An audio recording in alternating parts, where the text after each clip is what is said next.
This is Luke with Whipple Sound. Let's talk about the new JTS AH-1 plug-on transmitter.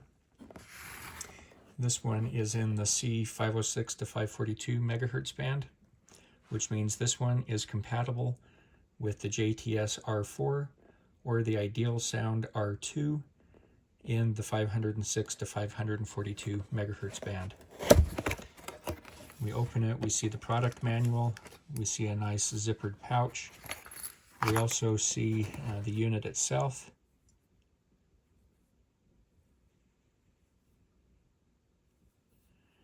And there's a battery sled that I've pre-installed 2 AA batteries.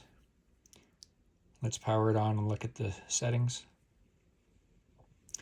From the main display, you can see that we are currently in low power mode. We can see the unit name of AH-1. We see that we are in the C configuration, Group 1, Channel 1, which is 507.5 megahertz. A quick push of the power button mutes the transmitter. You can also tell you're muted from the blinking red light and the occasional mute symbol that comes across. To come off mute, you simply tap that button again, and you've got the green light, which means you should be transmitting.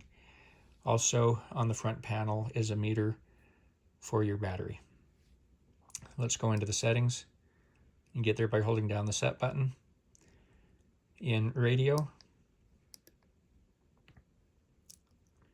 you can see that we can adjust frequency, the group and channel, RF power between high and low, or return to the previous menu. In the audio menu, we can adjust sensitivity,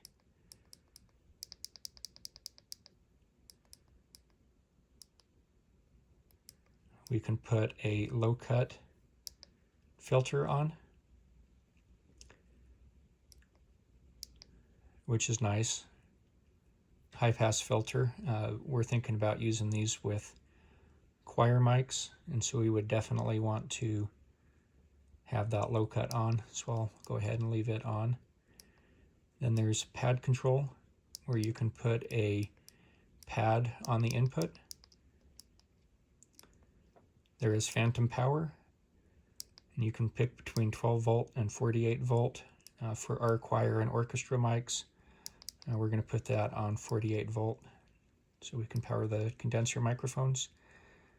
You can choose your input polarity. We're going to want ours on positive, so we're going to leave that. And then you can manually mute.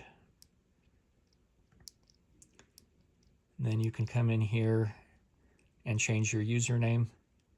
Currently we've got it at AH1, but you may want to put something else on there. And then for system options, you can change how long the light's on. On screen color, you can change between dark, light, or color. I'm going to change it to light just so you can see what that looks like. And then you can change language and go ahead and factory reset, which I'll do for this unit.